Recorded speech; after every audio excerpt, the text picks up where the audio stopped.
What if your dream honeymoon cruise became your worst nightmare? Tonight on Mr. Nightveil, we're sharing 10 deeply disturbing true stories from newlyweds whose romantic getaways turned into living hell. From mysterious disappearances to horrifying crew conspiracies, these accounts will make you question everything about the cruise industry. Names have been altered for privacy, but these stories remain completely true. Have you ever wondered what really happens behind those locked cabin doors? These couples found out the hard way. Make sure you're subscribed because these stories will haunt you. Let's begin with our first terrifying account. My name is Joy. I'm a pediatric nurse at Seattle Children's Hospital. And at 29, I thought I'd seen every kind of medical emergency possible. Until what happened during my honeymoon changed everything I believed about healthcare.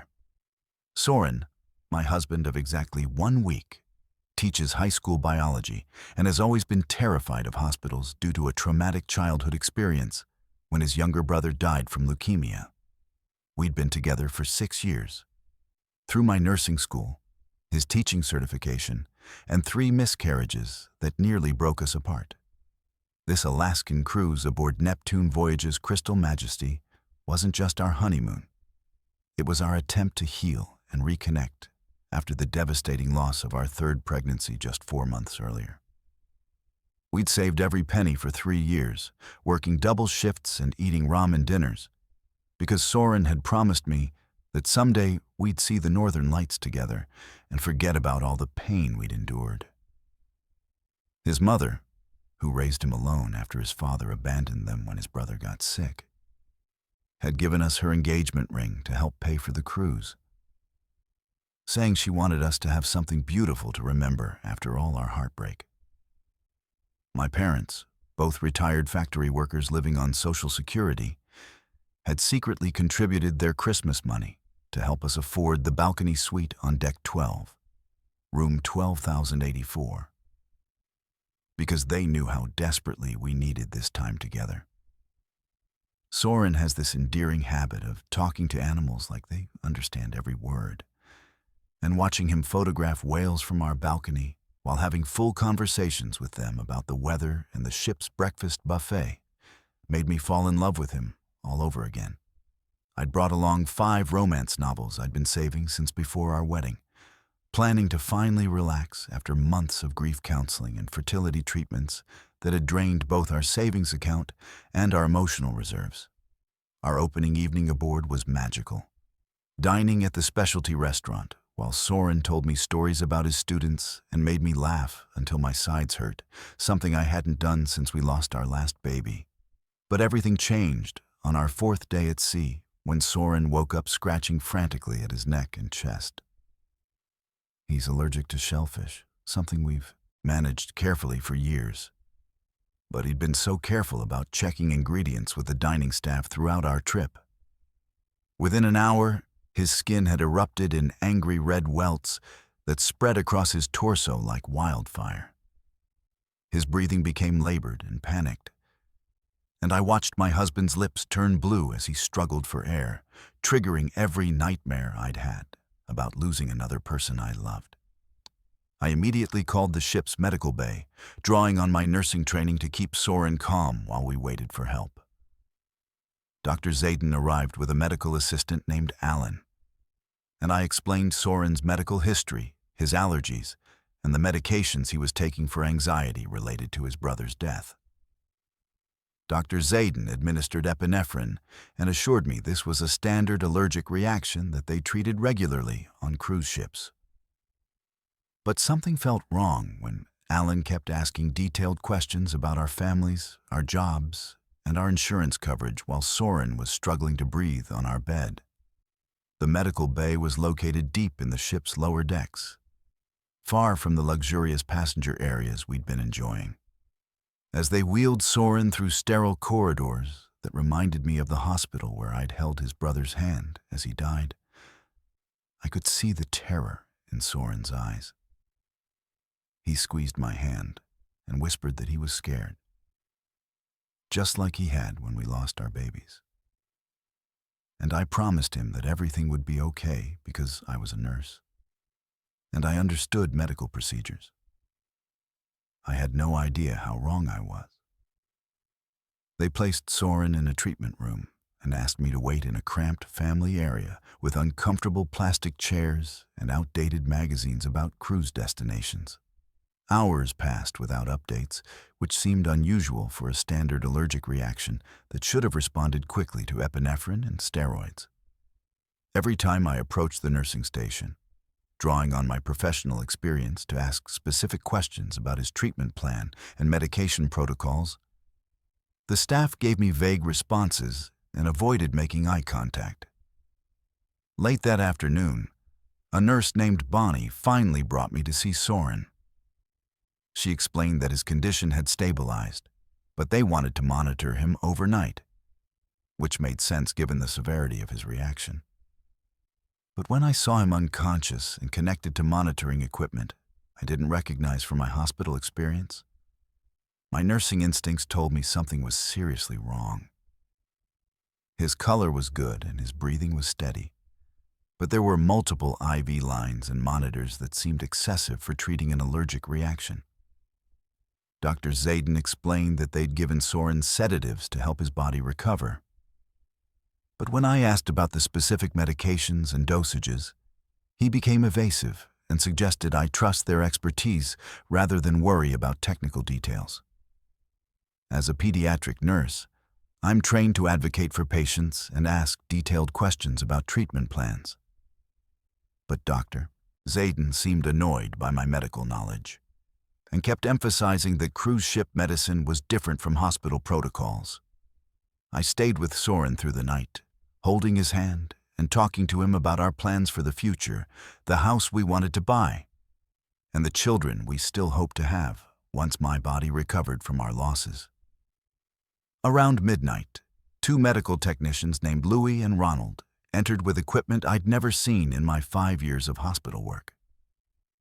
They were drawing multiple blood samples and injecting substances into Soren's IV that weren't labeled with standard medical identification. When I questioned their procedures, Louis explained they were administering specialized medications to prevent delayed allergic reactions. But their explanation contradicted everything I knew about allergy treatment protocols. I noticed their badges identified them as research assistants rather than licensed medical personnel, which raised immediate red flags about who was actually treating my husband. As a nurse, I knew that unlicensed personnel shouldn't be administering medications without direct physician supervision. The next morning, Dr. Zayden informed me that Soren would need extended observation due to the complexity of his reaction. He mentioned they were conducting advanced testing as part of a medical research program that Neptune Voyages supported to improve treatment outcomes for cruise passengers. When I asked for details about this research program and whether Soren had consented to participate, Dr. Zayden became defensive and suggested that I was overreacting due to emotional stress from the emergency. Over the following days, I refused to leave the medical bay, despite pressure from staff to return to our honeymoon activities. My nursing experience helped me recognize that the other patients in similar conditions weren't receiving standard care for their presenting symptoms. I observed research assistants moving between rooms, collecting data and administering treatments that didn't align with established medical protocols for the conditions these patients supposedly had. I began asking more direct questions about the research program, using my medical knowledge to challenge their explanations and treatment decisions. Bonnie eventually admitted that cruise passengers who experience medical emergencies were automatically enrolled in pharmaceutical research studies without explicit, informed consent. The legal authorization was buried in cruise contract language that passengers signed without understanding they were agreeing to become test subjects for experimental treatments.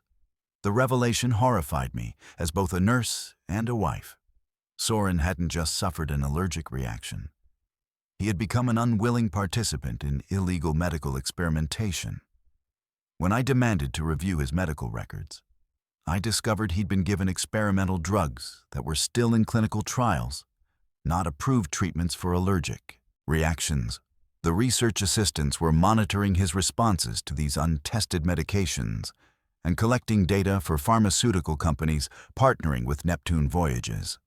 Dr. Zayden finally admitted that Soren's allergic reaction might have been artificially triggered using substances added to food or beverages to create research subjects for their studies.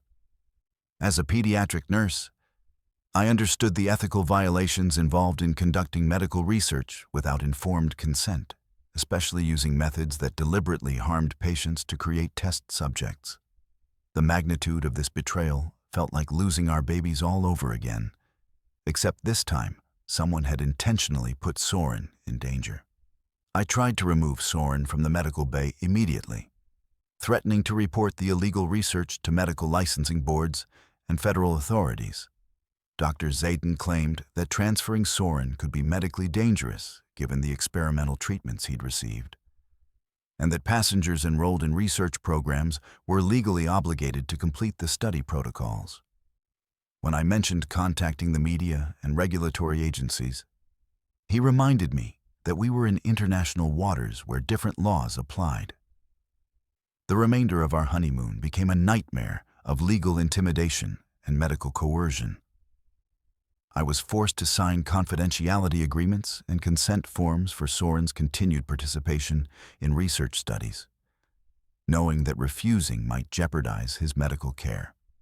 Soren remained sedated throughout this ordeal, unable to give his own consent or understand that our dream honeymoon had become a medical nightmare orchestrated by people we trusted with his life. When we returned to Seattle, Soren was transferred to a private medical facility connected to the research program for continued monitoring. He remained unconscious for 3 additional days, and when he finally woke up, the experimental drugs had affected his short-term memory so severely that he couldn't remember most of what had happened during our cruise. My husband, who'd memorized every detail of his students' lives and could recall conversations from years ago, now struggled to remember basic events from the previous week. The pharmaceutical company offered us a substantial financial settlement in exchange for our silence and Soren's continued participation in long-term monitoring studies. Soren's physical health seemed to return to normal, but I noticed subtle changes in his personality and cognitive function that reminded me of the neurological effects I'd seen in pediatric patients recovering from severe illnesses. We were required to attend quarterly medical examinations where researchers continued studying the long-term effects of their experimental treatments. Months later, I still wake up crying about those other patients I saw in the medical bay, wondering how many families have endured what we experienced without having the medical knowledge to understand what was happening to their loved ones. Soren and I received enough money to pay off our student loans and make a down payment on the house we'd dreamed of buying. But no amount of financial compensation can heal the trauma of watching my husband become a victim of illegal medical experimentation during what should have been the happiest week of our lives. The worst part is knowing that somewhere on the ocean right now, other couples are probably experiencing the same nightmare, their romantic getaways becoming opportunities for unscrupulous researchers to exploit their trust and vulnerability for profit. My name is Madeleine, and I'm 31 years old. I'm a microbiologist by profession, which is important to understand because what happened during my honeymoon wasn't just terrifying. It was scientifically impossible, according to everything I'd learned in my career. My husband Garrett and I had booked our dream honeymoon aboard the Azure Maritime's Golden Horizon, a luxury cruise from Barcelona to the Italian Riviera. We'd splurged on a premium suite, room 8142 on the upper deck, thinking we deserved the best after working so hard to pay off our student loans and save for our wedding. The ship was magnificent, gleaming white against the Mediterranean sun as we boarded on that warm Saturday morning in July. Our suite was everything we'd hoped for and more.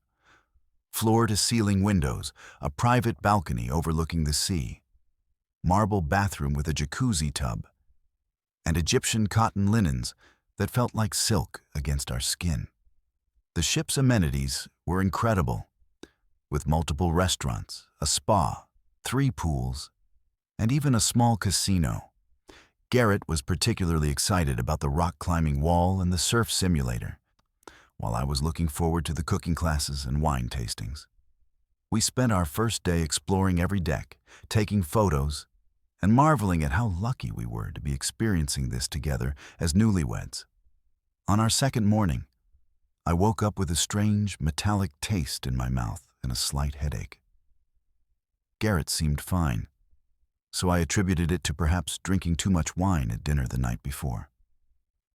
But as the day progressed, I noticed other passengers on our deck seemed to be experiencing similar symptoms. The woman in the suite next to ours, who I'd met briefly at the elevator, looked pale and mentioned feeling nauseous. The elderly couple from across the hall were both complaining of dizziness during breakfast.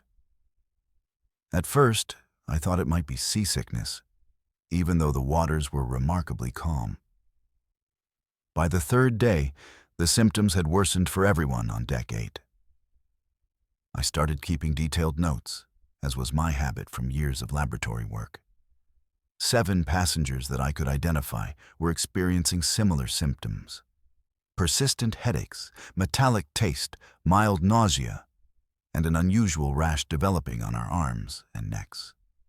The rash was particularly concerning to me because it appeared in a specific pattern, almost like a chemical burn, but without any obvious source of exposure. When I mentioned my observations to Garrett, he suggested I was being overly analytical, but I couldn't shake the feeling that something was seriously wrong. I decided to approach the ship's medical officer, a woman named Melanie, who seemed competent and professional when I met her at the medical bay on Deck 3. I explained my background in microbiology and described the symptoms affecting the passengers on Deck 8. Melanie listened politely, but seemed dismissive, suggesting that cruise ship environments can sometimes trigger minor allergic reactions due to different cleaning products or food preparations. She offered me some antihistamines and recommended staying hydrated. But something about her demeanor seemed forced, like she was following a script rather than genuinely addressing my concerns. That evening, Garrett and I were having dinner when I overheard a conversation between 2 crew members at a nearby table. They were speaking in hushed tones, but I caught fragments of their discussion. One of them, a maintenance worker named Fletcher, was telling the other about some kind of leak that had been discovered in the ventilation system serving Deck 8. He mentioned something about contaminated air circulation and the need to keep passengers unaware of the situation. The other crew member, who appeared to be a supervisor named Jaden, instructed him to continue the cleaning protocols and maintain absolute secrecy about the incident. My scientific training kicked into overdrive. I excused myself from dinner and went back to our suite, where I began conducting my own investigation. Using a small UV light from my keychain and some basic testing strips I always carried for water quality testing during travels, I started examining surfaces in our room. What I discovered made my blood run cold. There were traces of what appeared to be biological contaminants on the air vents, door handles, and even the bedding. The contamination wasn't visible to the naked eye, but under UV light, it glowed with an unnatural phosphorescent quality that I'd never seen before in any legitimate biological sample. I immediately called the ship's environmental health officer, a man named Scott, and demanded an emergency meeting. When he arrived at our suite, I showed him my findings and explained my professional qualifications. Scott's face went white when he saw the UV evidence. He admitted that there had been an incident 3 days before we boarded involving a cargo container that had been improperly stored in the ship's lower decks. The container had contained medical waste from a research facility, and a leak had contaminated the ventilation system that specifically served Deck 8. According to Scott, the cruise line had made the decision to continue the voyage rather than cancel and disappoint thousands of passengers. They had initiated cleaning protocols and were monitoring the situation. But they hadn't informed the affected passengers because they believed the exposure levels were minimal and wouldn't cause serious harm. He begged me not to cause panic among the other passengers and assured me that the contamination would be completely eliminated by the end of the voyage. He offered to move Garrett and me to a different deck immediately and provide complimentary spa treatments to help with any discomfort we were experiencing. But my scientific mind couldn't accept their casual approach to what was clearly a serious biohazard situation. I spent the next day documenting everything, photographing the contaminated areas, collecting samples in small containers from our travel toiletry kit, and interviewing other affected passengers under the guise of casual conversation. What I discovered was even more disturbing than I'd initially suspected. The contamination wasn't just affecting passengers randomly. It seemed to be concentrated in suites that housed guests who worked in medical or scientific fields. It was as if someone had deliberately targeted people who would be most likely to recognize and report biological contamination. When I confronted Scott with this information, his story changed completely. He admitted that the medical waste hadn't been accidentally contaminated. It had been intentionally introduced into the ventilation system as part of an unauthorized research study. The cruise line had partnered with a private research company to conduct exposure studies on unsuspecting passengers. They had specifically targeted educated professionals who could provide valuable data about the effects of low-level biological agent exposure. The passengers on Deck 8 hadn't been randomly affected. We had been deliberately selected as test subjects. The revelation was horrifying beyond comprehension. Garrett and I were trapped on a ship in the middle of the Mediterranean, being used as human guinea pigs in an illegal medical experiment. The symptoms we were experiencing weren't accidental contamination. They were the intended results of a carefully controlled exposure to unknown biological agents. Scott explained that the research would be valuable for understanding how various pathogens might affect different populations, and that our exposure levels had been calculated to cause discomfort but not permanent harm. I demanded to know what specific agents we had been exposed to. But Scott claimed he didn't have access to that information. The research protocols were managed by an external company, and the ship's crew had only been responsible for maintaining the exposure conditions. He offered substantial financial compensation for our participation and guaranteed that we would receive the best medical care available once we returned to port. He also made it clear that if we tried to expose the situation publicly, we would face significant legal challenges due to the complex international maritime laws governing cruise ship operations. The remaining days of our honeymoon were a nightmare of uncertainty and fear. Garrett and I isolated ourselves in our suite as much as possible, trying to minimize further exposure while I continued documenting everything for potential legal action. The other affected passengers seemed to be recovering gradually, but I noticed that several of them had been approached by crew members and offered various incentives to sign confidentiality agreements. The cruise line was systematically silencing everyone who had been exposed to their illegal experiment. When we finally returned to Barcelona, Garrett and I were met by representatives from the research company who escorted us to a private medical facility for comprehensive examinations. The tests revealed that we had been exposed to a modified strain of bacteria that was designed to study immune system responses in healthy adults. While the immediate health effects were expected to be temporary, the long-term implications were unknown because this particular strain had never been tested on humans before. We were enrolled in a mandatory monitoring program that would track our health for the next 5 years. The legal battle that followed was exhausting and ultimately futile. The research company had carefully structured their operations to exploit loopholes in international law. and the cruise line claimed they had been deceived about the true nature of the research project. Our attempts to warn other potential passengers were blocked by court injunctions, and the media showed little interest in a story that involved complex scientific and legal issues. Garrett and I received a financial settlement that was substantial, but came with strict non-disclosure agreements that prevented us from sharing most details of what we had experienced. Now, months later, I document everything in my research journal with the same methodical precision I once used in legitimate laboratories. The irony isn't lost on me that my scientific training, which should have protected me, made me the perfect target for their twisted research.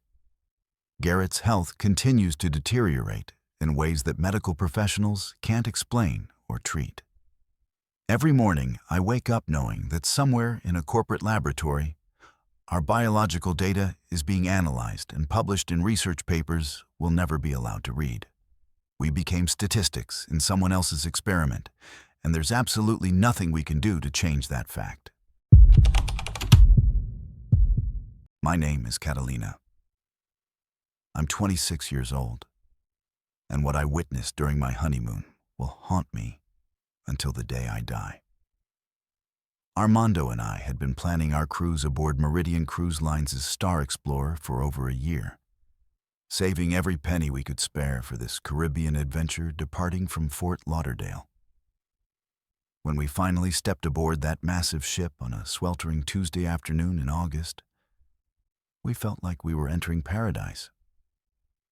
Our interior cabin, 6,089 on deck, 6 was cramped but comfortable. And the ship itself was a floating city with over 4,000 passengers and crew members bustling about their daily routines. Armando was in his element almost immediately, making friends at the sports bar and challenging other passengers to basketball games on the top deck courts. I preferred quieter activities, spending hours reading by the adult-only pool and exploring the various shops scattered throughout the vessel. The crew seemed professional and courteous, though I noticed they appeared exhausted from working such long shifts. Our room steward, Cassius, was particularly dedicated, somehow managing to clean our cabin perfectly every morning, despite the fact that I'd seen him working past midnight several times when we returned from the evening entertainment shows. Everything changed during our middle night at sea.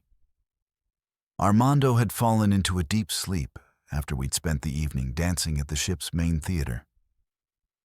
But I found myself wide awake around 2 in the morning. The cabin felt suffocating, and Armando's rhythmic breathing seemed unnaturally loud in the darkness. I decided to take a solitary walk through the ship's corridors, hoping the gentle rocking motion and quiet atmosphere would help calm my restless mind. Most passengers were sleeping peacefully in their cabins, leaving the hallways eerily deserted except for the soft hum of the ship's engines and the occasional distant sound of waves against the hull. I wandered toward the stern section of Deck 9, drawn by the promise of fresh ocean air and perhaps a glimpse of the stars reflecting off the water's surface. As I approached the crew-only stairwell near the ship's rear, I heard voices drifting through a partially open door. Something about their tone made me pause instead of continuing my walk. The conversation was taking place in hushed but urgent whispers, and I recognized one of the voices as belonging to Kaysen, a dining room server who had been exceptionally friendly during our meals, always remembering exactly how Armando liked his coffee and asking about our shore excursion plans.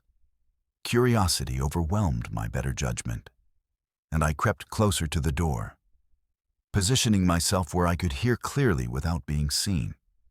Kaysen was speaking to 2 other crew members, one wearing a maintenance uniform with a name tag reading Zachariah, and another from housekeeping whose badge identified her as Zariah. What I overheard made every muscle in my body tense with fear. They were discussing a passenger in cabin 7142, who had apparently been asking uncomfortable questions about cruise schedules, taking unauthorized photographs in restricted areas, and generally showing too much interest in the ship's operations. Zachariah was explaining that this passenger posed a significant threat to something he referred to as their operation, and that their supervisor Ford had given explicit instructions to eliminate the problem permanently.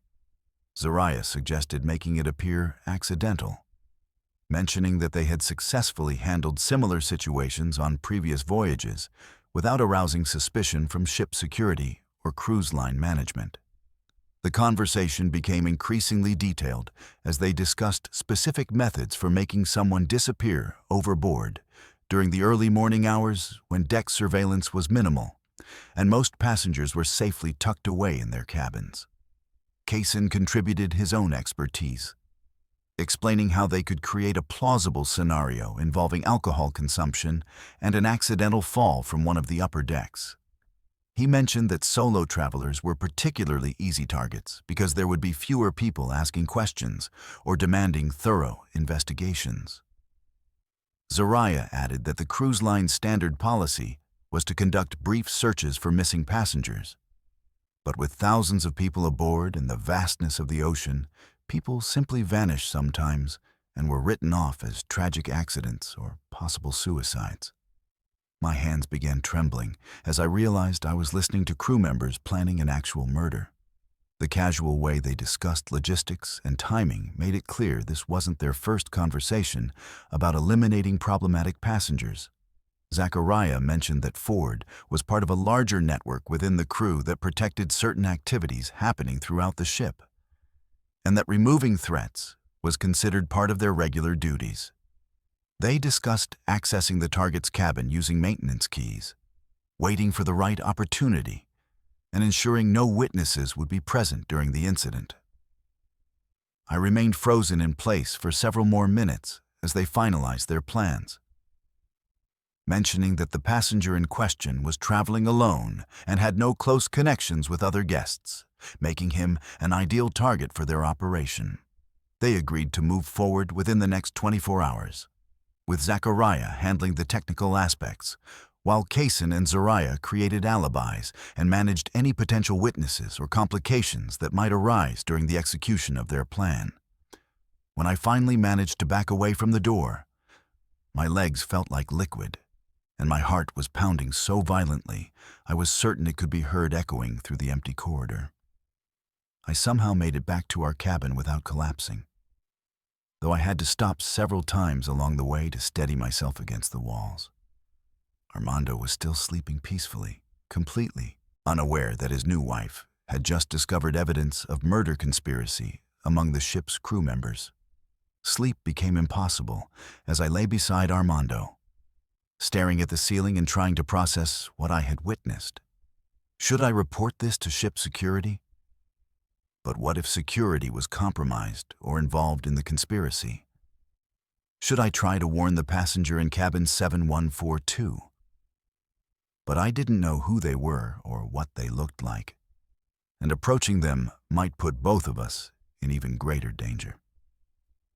The weight of this terrible knowledge felt crushing, and I found myself questioning whether I had actually heard what I thought I had heard, or if maybe I had been having some kind of waking nightmare.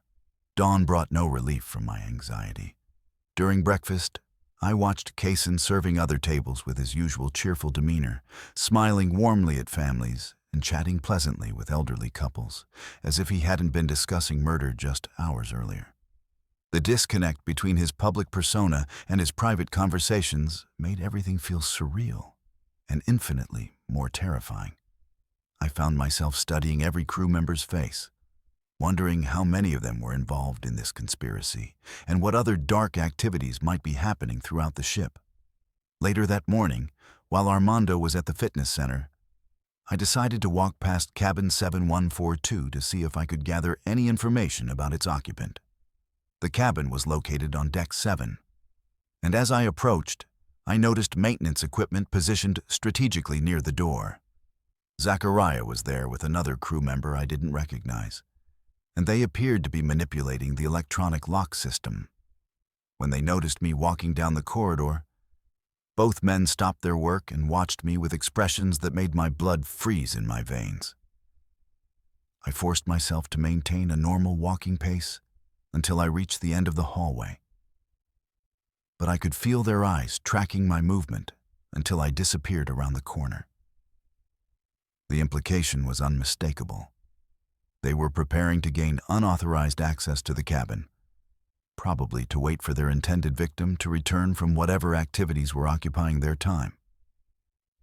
The rest of that afternoon, while Armando and I enjoyed our scheduled shore excursion in Jamaica, my mind remained consumed with thoughts of what might be happening back aboard the Star Explorer. Returning to the ship that evening felt like entering a floating prison, where I was the only person who knew about the danger lurking within the crew. I couldn't bring myself to walk past cabin 7142 again, terrified of what I might discover or what crew members I might encounter in that corridor. Instead, I spent another sleepless night listening to every sound in the hallway outside our cabin, jumping at footsteps and voices, watching Armando sleep while remaining hyper-vigilant about our safety and the safety of whoever was staying in the targeted cabin. The next morning brought a chilling confirmation of my worst fears. Kaysen was absent from his usual breakfast station, and when I casually asked another server about him, she mentioned that he had called in sick with stomach troubles. Zariah from housekeeping was also nowhere to be found, and my attempts to locate Zachariah in the maintenance areas proved fruitless. The three conspirators had simultaneously disappeared from their regular duties, which could only mean one thing. Their plan had been executed during the overnight hours. As our cruise continued toward its final destinations, I became increasingly paranoid about every interaction with crew members. I found myself analyzing their expressions for signs of guilt or knowledge about what had happened, wondering if the conspiracy extended beyond the three individuals I had overheard. Armando noticed my changed behavior, but attributed it to seasickness, or perhaps anxiety about returning to our normal lives after such an incredible vacation. I couldn't bring myself to tell him what I knew, partly because I feared he wouldn't believe me, and partly because I was terrified that sharing this knowledge might put him in danger as well. On our final evening aboard the Star Explorer, I forced myself to walk past cabin 71421 last time. The door stood slightly ajar, and I could see housekeeping supplies inside, suggesting the room was being prepared for new occupants. There was no indication that anyone had been staying there recently. No personal belongings visible, no signs of the passenger who had been asking too many questions and taking unauthorized photographs. It was as if that person had never existed at all, which was probably exactly what the crew members had intended when they planned their operation. When we disembarked in Fort Lauderdale, I felt a mixture of relief and overwhelming guilt. I had witnessed evidence of murder conspiracy, but had done nothing to prevent it or report it to authorities. The passenger from cabin 7142 had probably been killed and disposed of overboard, becoming another mysterious disappearance that would be filed away and forgotten by cruise line officials. Armando and I returned to our normal lives, but I carried the weight of that knowledge with me every single day, knowing that somewhere in the ocean, a person's life had ended, because I was too frightened to take action when I had the chance. My name is Seth, and I'm 28 years old. What I'm about to tell you happened 3 months ago during what was supposed to be the most romantic week of my life. My wife Elisa and I had just gotten married after 5 years together, and we'd saved up for 2 years to book our dream honeymoon cruise aboard the Royal Oceanic's Sapphire Dreams. It was a 7-day Caribbean cruise departing from Miami, with stops in Cozumel and Jamaica. We were so excited, posting photos on social media before we even boarded. Elisa in her new sundress and me grinning like an idiot in my vacation shirt. We'd upgraded to a balcony suite on Deck 9, room 9247, and everything seemed perfect as we sailed away from Port Miami on that sunny Tuesday morning in June. The first 2 days were absolutely magical. We spent our time by the pool, tried every restaurant on the ship, and danced until late at night. Elisa was glowing with happiness, constantly taking selfies and videos to document every moment. She'd wake up early each morning and step out onto our balcony to watch the sunrise over the ocean, coffee in hand, while I slept in. On the second night, we had dinner at the specialty steakhouse, and Elisa ordered the lobster tail. She was laughing at something I'd said when she suddenly stopped mid-sentence and grabbed my hand across the table. She said she felt dizzy and needed to lie down. I thought maybe she'd had too much wine, so I helped her back to our cabin. She was asleep within minutes of hitting the bed, and I stayed up reading beside her, occasionally checking to make sure she was breathing normally. When I woke up on the third morning, Elisa wasn't in bed next to me. I figured she'd gone out to the balcony for her usual sunrise coffee ritual. But when I looked outside, she wasn't there either. The bathroom was empty. I called her name throughout the suite but got no response. Her phone was still on the nightstand, charging where she'd left it the night before. Her purse was there, her clothes from the previous day were still on the chair, but she was nowhere to be found. I threw on shorts and a shirt and rushed out into the hallway, thinking maybe she'd gone to get ice or something. But the hallway was completely empty. The ship felt eerily quiet for what should have been a bustling morning. I went straight to guest services on deck 5 and explained to the woman behind the counter, who introduced herself as Rain, that my wife was missing. Rain looked at me with a blank expression and asked for Elisa's name and our room number. When I told her, she typed something into her computer and frowned. She said there was no record of Elisa being registered as a passenger on the ship. I laughed because I thought she was joking, but her expression remained serious. She called her supervisor, a stern-looking man named Saul, who came over and repeated the same thing. According to their passenger manifest, I had booked a single occupancy cabin and had boarded alone. Became increasingly frantic, showing them our wedding photos, our boarding passes, our credit card statements showing 2 passengers. Saul looked at me with what I can only describe as pity and suggested that perhaps I was confused or experiencing some kind of mental health episode. He offered to have the ship's doctor examine me. I refused and demanded they search the ship for Elisa. Saul reluctantly agreed to have security do a wellness check, but he warned me that if no one matching Elisa's description was found, they would need to discuss having me evaluated by their medical staff. Security officer Jamari met me at our cabin and did a thorough search. He checked every closet, every corner, even under the bed.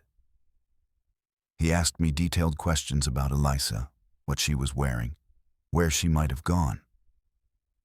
But when he radioed back to his supervisor, he reported that there were no signs of a second passenger ever having occupied the room.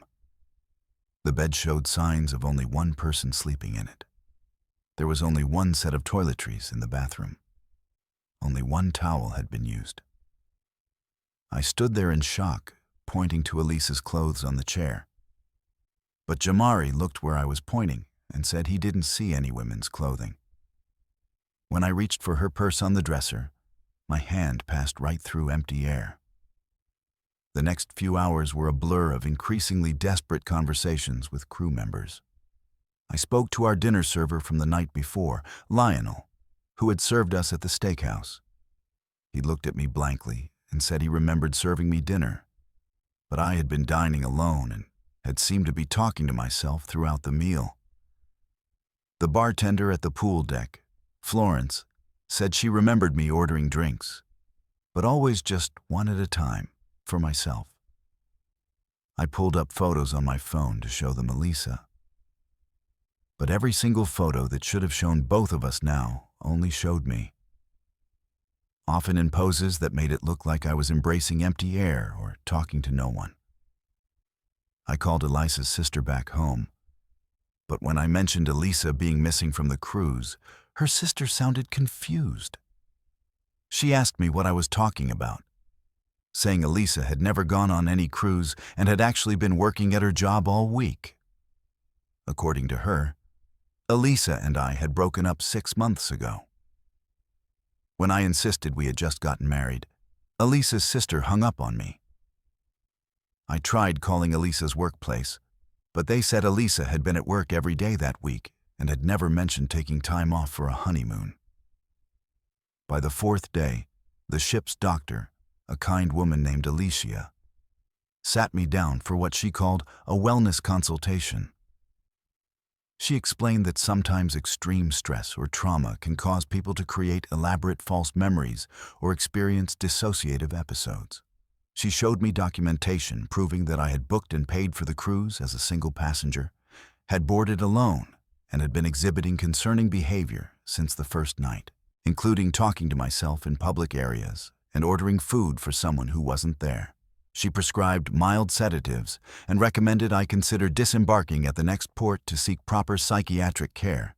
I spent the remaining days of the cruise in a haze of confusion and medicated calm. Crew members treated me with gentle pity, and other passengers seemed to avoid me after word spread about the disturbed man in room 9247, who believed his imaginary wife had disappeared. I found myself questioning my own sanity, wondering if Elisa had ever really existed, if our 5-year relationship and recent wedding had all been an elaborate delusion. But late at night, alone in my cabin, I could still smell her perfume on the pillow next to me, could still feel the warmth where her body should have been.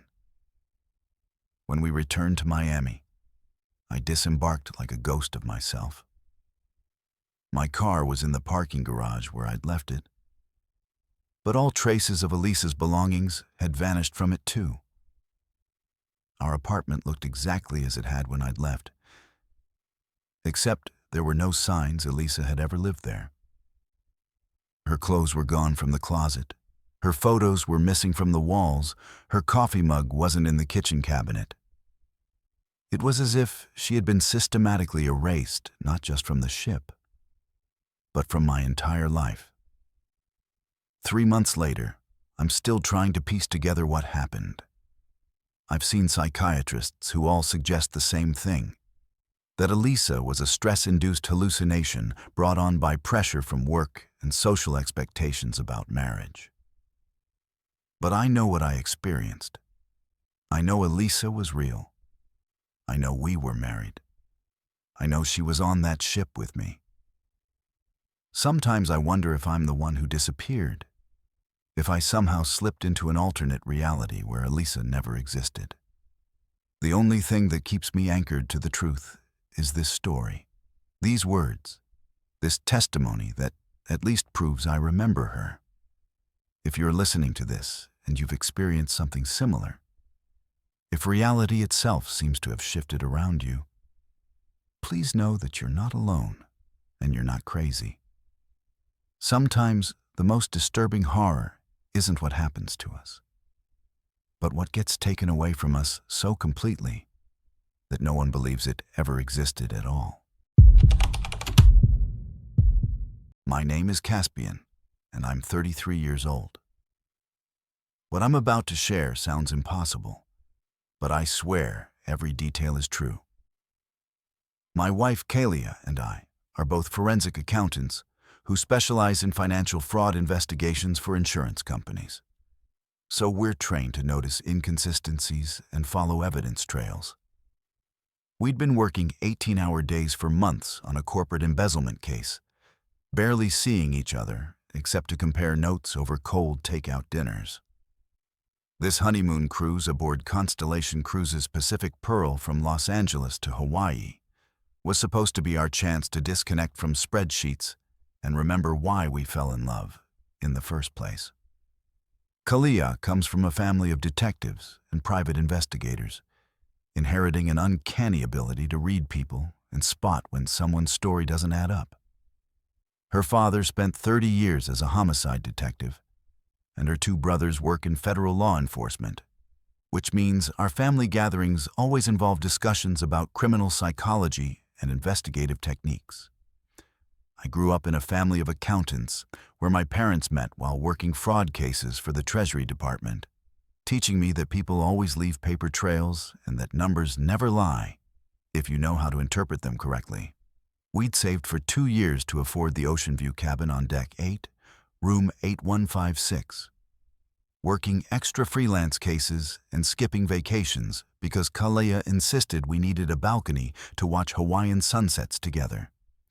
She has this morning ritual of drinking coffee while watching sunrises, something she's done religiously since her grandmother's death 5 years ago. And I knew this cruise would give her the peaceful mornings she'd been craving after months of high-stress investigations. I brought along mystery novels and a chess set, planning to finally teach Kalaya the strategic thinking game that had shaped my analytical approach to financial crimes. Our opening days aboard the Pacific Pearl exceeded our expectations completely. Kalaya spent hours on our small balcony with her morning coffee, watching dolphins play in the ship's wake while I read beside her, occasionally glancing up to see her genuinely smile for the first time since our wedding planning began. We explored every deck, tried different restaurants each evening, and even attempted ballroom dancing lessons where we laughed at our complete lack of grace and coordination. The ship carried about 3,000 passengers, and we enjoyed the anonymity of being just another honeymooning couple among the crowds. During our second day at sea, while eating breakfast in the main dining room, I noticed a passenger who immediately triggered my professional instincts. He appeared to be in his early 60s with distinguishing silver hair, wearing casual clothes that seemed expensive but not flashy. What caught my attention wasn't his appearance, but the way he was systematically observing other passengers, making mental notes about their conversations, seating arrangements, and personal interactions. As someone trained to identify surveillance patterns in financial investigations, his behavior seemed deliberately methodical rather than casual people-watching. I pointed him out to Kalaya, who observed him for several minutes before agreeing that his actions were unusual for a typical cruise passenger. She noticed he was particularly focused on couples celebrating anniversaries or honeymoons, always positioning himself within earshot of their conversations while maintaining the appearance of reading a newspaper or enjoying his meal.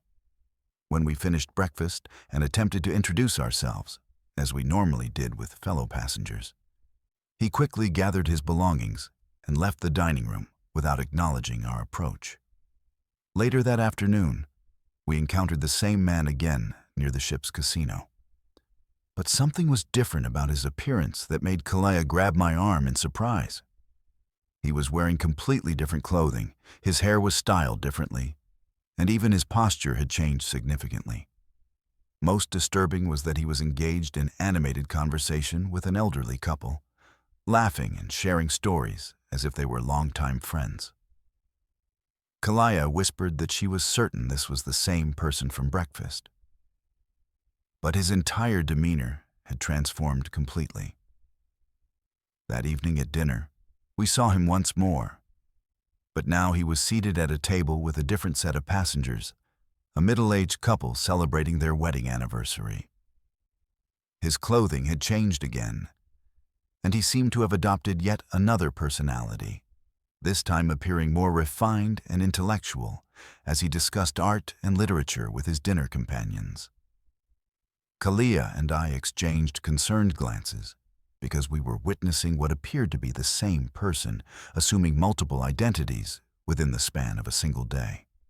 After dinner, Kalaya suggested we investigate by checking the passenger directory available at the guest services desk. When we asked to verify information about someone we'd met, describing the man we'd been observing in detail, the staff member seemed genuinely confused. According to the ship's passenger manifest, there was no one registered matching his description for our cruise dates. The staff member suggested we might have confused him with a crew member or perhaps someone from a different sailing, but we were certain of what we'd observed.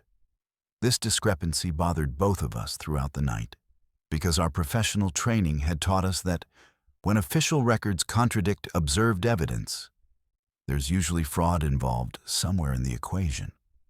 The next morning, Kalia decided to use her investigative skills to learn more about this mysterious passenger by striking up conversations with other travelers, asking casual questions about interesting people they'd met, and whether anyone else had noticed the man we'd been tracking. Her inquiries revealed disturbing patterns that confirmed our suspicions about criminal activity. Multiple passengers mentioned encountering a charming older gentleman who seemed to know remarkably specific details about their personal lives, including their home addresses, financial situations, and family information they were certain they hadn't shared with anyone. One couple reported that he'd approached them claiming to be a retired banker from their hometown, demonstrating detailed knowledge about local financial institutions that convinced them he was legitimate. I decided to apply my fraud investigation expertise to this puzzle by treating it like a professional case, documenting patterns in his behavior and analyzing what he might be gaining from these elaborate deceptions. Kalia and I began systematically tracking his appearances, noting times, locations, costume changes, and the types of passengers he targeted for his various personas. We created detailed profiles and timelines, approaching this mystery with the same methodical precision we used in our forensic accounting work. Our analysis revealed that he was specifically targeting wealthy passengers who were celebrating significant life events like honeymoons, anniversaries, or retirement trips. He seemed to gather personal and financial information during initial encounters, then use that intelligence to build deeper relationships under different identities throughout the voyage. Kalia theorized that he was operating some sophisticated confidence scheme, possibly setting up victims for elaborate financial fraud that would unfold after they returned home from their cruise. On our fourth day, we witnessed him having what appeared to be a business meeting with a crew member named Hazley near the ship's administrative offices. From a distance, we observed him receiving what looked like passenger files and identification documents while providing the crew member with cash payments. Hazley appeared to be supplying him with detailed passenger information from the ship's computer systems, including personal details, financial data, and cabin assignments that passengers had provided during the booking process. This confirmed our worst suspicions that we were witnessing organized criminal activity involving both the phantom passenger and corrupt cruise staff members. Kalia suggested we gather additional evidence before reporting anything to authorities, since our professional reputation depended on presenting thoroughly documented cases with irrefutable proof of wrongdoing. We spent the remainder of that day collecting detailed photographic evidence, written observations, and recorded conversations whenever possible, without compromising our safety. That evening, we discovered the most disturbing aspect of this operation when we overheard the phantom passenger making phone calls near the ship's quiet library area. He was discussing specific passengers by name, sharing intimate details about their financial portfolios, insurance policies, and personal vulnerabilities he discovered through his multiple persona interactions. He mentioned coordinating with associates on shore to exploit this information for identity theft, investment fraud, and elaborate inheritance scams targeting these victims after their cruise ended. Kalia and I realized we had stumbled upon a sophisticated criminal enterprise that used luxury cruise ships as hunting grounds for affluent victims who were relaxed and off guard during their vacations. The phantom passenger wasn't registered because he was essentially a professional con artist who had developed a system for gaining illegal access to ships through corrupt staff members who provided him with forged credentials and detailed passenger intelligence for his various schemes. We immediately reported our findings to the ship's head of security, presenting our detailed documentation and explaining our professional background in fraud investigation and financial crimes. Initially skeptical of passengers making such serious accusations, the security team took our evidence seriously when they realized the thoroughness of our investigation and the quality of proof we'd assembled. Within hours, they had identified the phantom passenger as a known international criminal wanted by multiple law enforcement agencies. The subsequent investigation revealed that Hazley and several other staff members had been operating this passenger information trafficking scheme for over 18 months across multiple cruise lines. The Phantom Passenger was part of an international network specializing in vacation-based confidence schemes, identity theft operations, and sophisticated financial frauds that often took years to fully execute against their carefully selected victims. Security successfully apprehended the Phantom Passenger and arrested the corrupt staff members before our cruise concluded.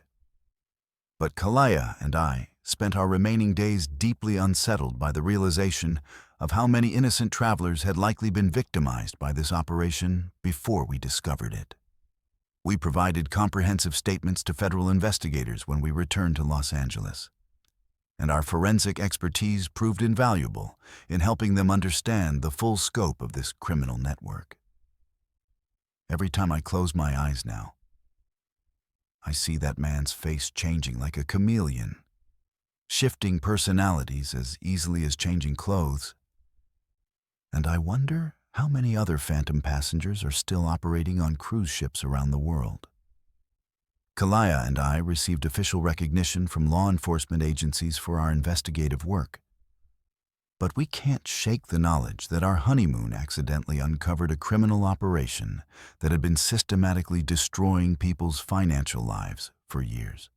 The most chilling realization is that if we hadn't been trained to notice inconsistencies and follow evidence trails, we might have become victims ourselves, returning home completely unaware that our personal information had been harvested and sold to criminals who would have spent years methodically destroying everything we'd worked so hard to build together.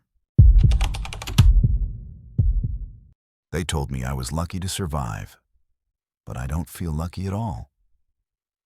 Sarai here, and I'm 25 years old, though I feel decades older after what happened aboard the Emerald Seas. Before our honeymoon, I was a veterinary technician at an animal rescue shelter in Brooklyn, spending my days nursing abandoned puppies back to health and helping families find their perfect companions.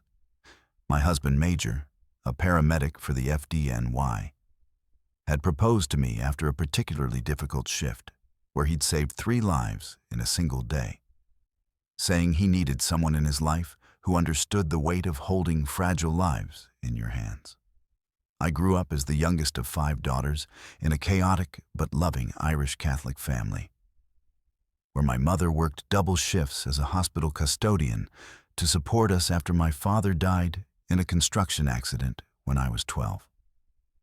My sisters all became nurses or teachers, following our mother's belief that women should dedicate their lives to caring for others. But I'd always felt more comfortable with animals than people. Major comes from a Puerto Rican family of first responders, where his father was a police officer, his mother an EMT, and his 2 older brothers both work as firefighters, creating a household where emergency medical training was as common as Sunday dinner conversations. We'd saved every penny for 18 months to afford this cruise aboard Oceanic Voyager Line's Emerald Seas from New York to Bermuda, working extra shifts at the animal shelter and picking up overtime hours at the firehouse because Major insisted we deserved a real honeymoon after our tiny courthouse wedding. My mother had contributed her life insurance payout from my father's death, saying she wanted us to have the romantic trip she and my dad never got to take. Major's parents had given us their blessing and their rosary beads, making us promise to light a candle for safe travels at the first church we found in Bermuda. Major has this habit of checking on everyone around him constantly, making sure elderly passengers aren't struggling with their luggage and offering to help families with young children because his paramedic training has made him hyper-aware of potential medical emergencies. I'd brought veterinary textbooks to study for my certification exam, but mostly I was looking forward to sleeping past dawn for the first time in years without hearing barking dogs or emergency sirens. Our initial boarding experience was smooth, and we were excited about our interior cabin on what the crew assured us was a quiet deck, perfect for honeymooners seeking privacy. But something felt wrong the moment we stepped onto Deck 4 with our luggage. The hallways were completely empty, with no sounds of other passengers or housekeeping staff, and our footsteps echoed strangely in the carpeted corridors. The lighting seemed dimmer than the main passenger decks, and there was an antiseptic smell that reminded me of the veterinary clinic after we'd cleaned up from particularly difficult surgeries. When we found our assigned cabin, 4087, the door was already propped open, which seemed unusual for a ship that emphasized security and privacy for its guests. Inside our cabin, we discovered it was significantly larger than the interior room we'd booked, with additional medical equipment that didn't belong in a standard passenger accommodation. There were oxygen tanks, IV stands, and monitoring devices that Major immediately recognized from his ambulance work, though he couldn't understand why they would be in our honeymoon suite. The bathroom had been modified with grab bars and medical supplies, and the bed had been replaced with what appeared to be a hospital-style adjustable mattress with safety rails. When we called guest services to report the error, a crew member named Blair arrived within minutes, seeming nervous and evasive when we explained the situation. She claimed there had been a computer glitch that accidentally assigned us to a medical accommodation room, and that they would move us to our correct cabin immediately. But when Major asked specific questions about the medical equipment, Blair became defensive and suggested we should be grateful for the upgrade rather than complaining about additional amenities. As Blair was gathering our luggage to escort us to a different room, we heard sounds coming from other cabins on our deck that made both of us stop and listen carefully. There were voices calling for help, medical equipment beeping, and what sounded like people coughing violently in the rooms around us. Major's paramedic instincts kicked in immediately, and he asked Blair directly if there were medical emergencies happening on this deck that required our professional assistance as trained first responders. Blair's reaction was immediate and alarming. She became visibly agitated, insisting that we needed to leave the deck immediately and forget what we'd heard or seen during our brief stay in the medical accommodation room. She mentioned that some passengers had experienced minor seasickness that was being treated with enhanced medical care, but her explanation contradicted the sounds we were hearing and the extensive medical equipment we'd observed throughout the corridor. Major refused to leave without understanding what was happening to the other passengers, drawing on his emergency medical training to assess the situation professionally. As we walked down the hallway toward the elevator, we could see through partially open doors that many of the cabins contained passengers who appeared to be seriously ill, connected to IV drips and oxygen machines, while being attended by crew members who weren't wearing proper medical identification or protective equipment. When we reached the elevator, Blair used a special key card that took us directly to Deck 7 without stopping at other floors, explaining that Deck 4 was temporarily restricted due to routine maintenance and cleaning procedures. But Major had noticed that the crew members we'd seen weren't maintenance workers. They were wearing medical scrubs and handling pharmaceutical supplies, suggesting something far more serious than standard ship operations. Our new cabin on Deck 7 was the interior room we'd originally booked, significantly smaller and more cramped than the medical accommodation where we'd been mistakenly placed. Major spent the rest of that afternoon asking pointed questions about the ship's medical facilities and emergency procedures, drawing on his professional experience to understand why an entire deck would be dedicated to treating passengers with what appeared to be serious respiratory illnesses. That evening at dinner, we noticed that several crew members seemed to recognize us and would stop their conversations when we approached their stations. Major attempted to engage them in professional discussions about shipboard medical protocols, but they consistently avoided providing specific information about the medical deck or the passengers being treated there.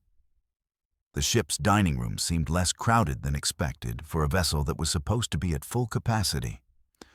During our second night, we were awakened by alarms that sounded throughout the ship, followed by announcements about routine safety drills that passengers were instructed to ignore. Major looked out our small porthole and observed crew members moving equipment and supplies between decks using freight elevators, working under emergency lighting that wasn't visible from the main passenger areas. The activity continued for hours, with crew members communicating through radios and moving with the urgency of people managing a real emergency rather than conducting routine drills. The next morning at breakfast, we overheard conversations between crew members that revealed the truth about Deck 4 and the passengers being quarantined there. They were discussing a mysterious respiratory illness that had affected dozens of passengers during the voyage, causing severe breathing difficulties, high fevers, and neurological symptoms that weren't responding to standard medical treatments. The ship's medical staff was overwhelmed and had converted Deck 4 into a makeshift isolation ward to prevent the illness from spreading to other passengers. Major and I realized we'd been accidentally assigned to the quarantine deck and exposed to whatever disease was affecting the other passengers. When we approached the ship's medical officer, Dr. Colby, demanding information about our potential exposure, he confirmed our worst fears. The illness was highly contagious, had an unknown incubation period, and the ship's medical facilities weren't equipped to handle an outbreak of this magnitude.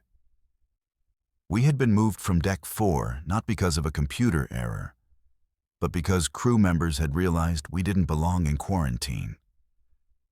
Dr. Colby explained that the cruise line was attempting to manage the outbreak without causing panic among the unaffected passengers, but that everyone who had been exposed to Deck 4 was being monitored for symptoms.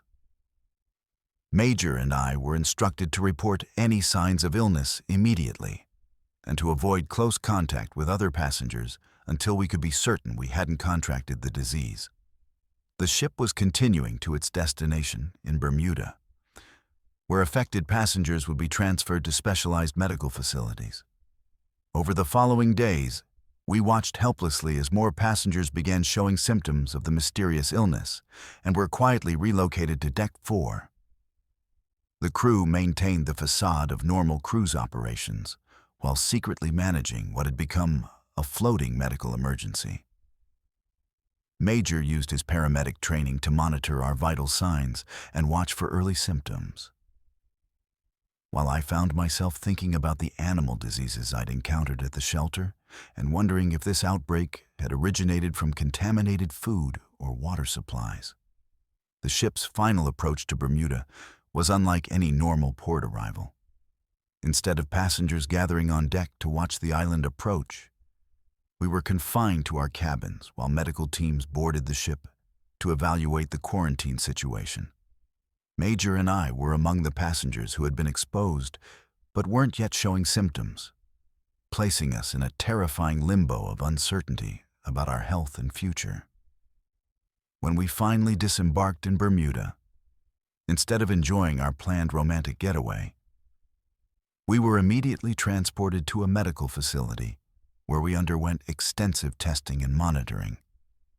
The mysterious illness was eventually identified as a rare respiratory virus that had been accidentally introduced to the ship's ventilation system, but not before dozens of passengers had become seriously ill and several had died from complications.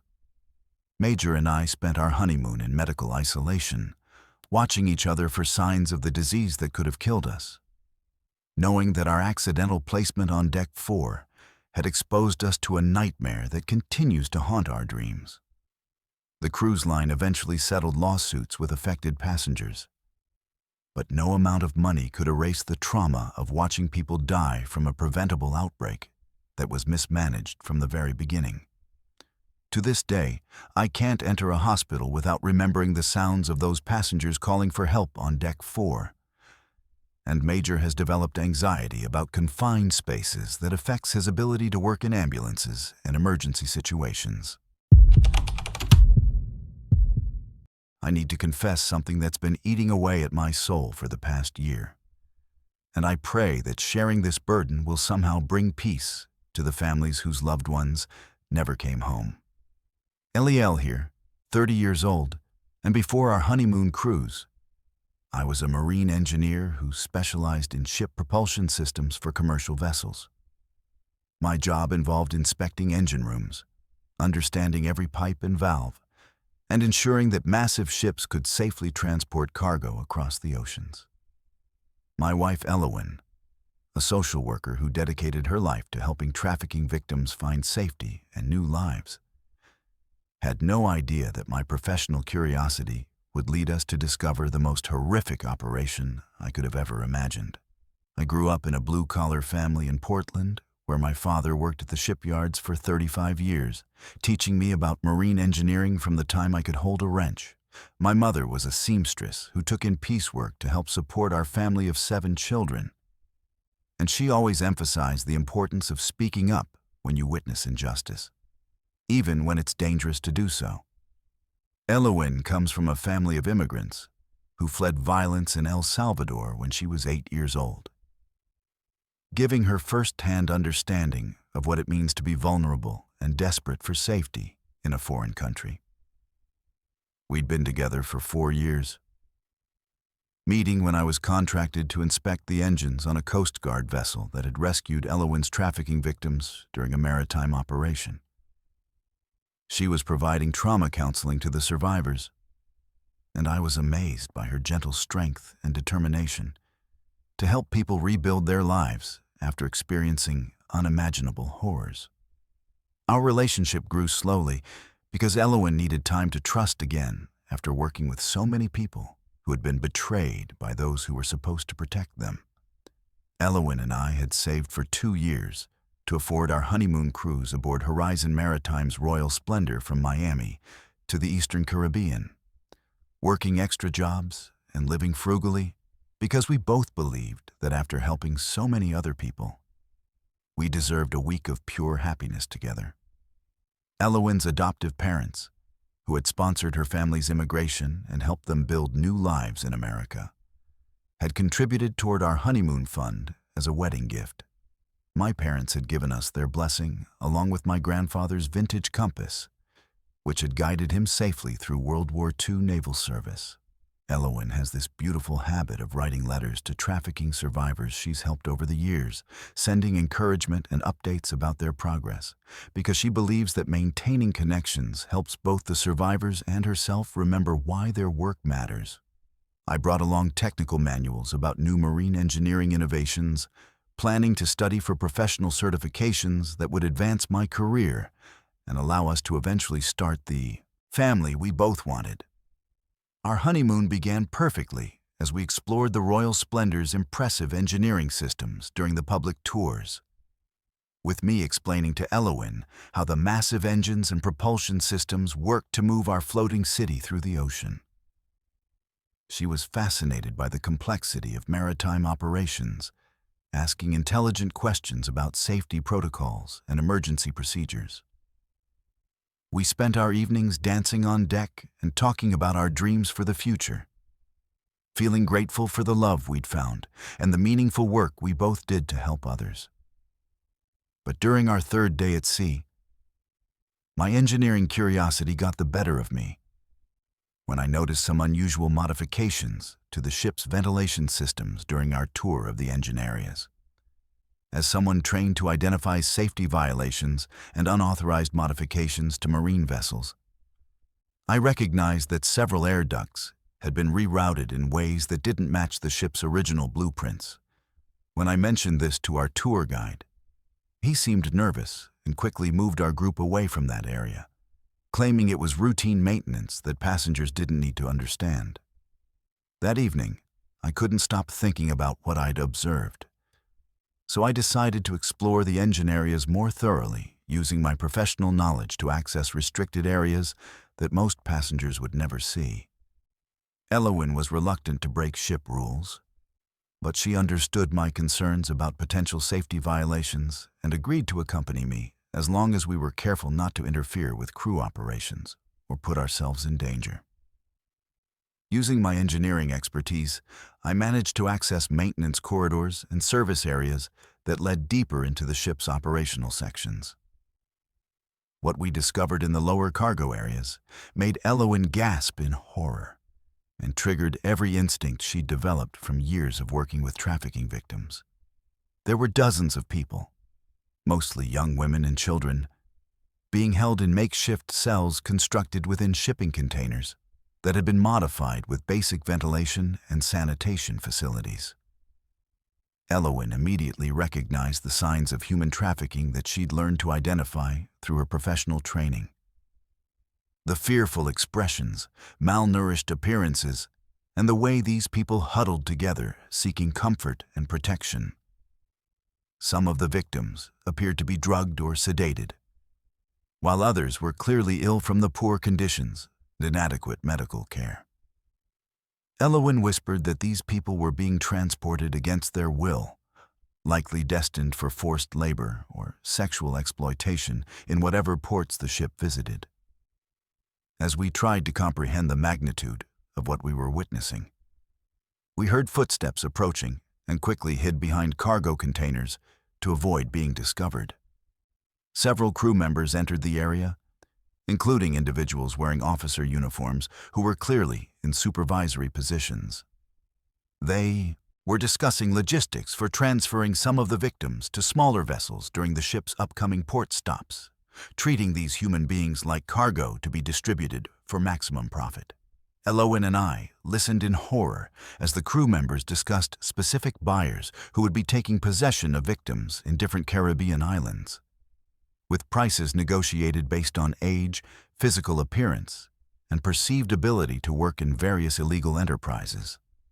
One supervisor mentioned that they needed to keep the victims weak and compliant during transport, but healthy enough to be valuable to their eventual buyers.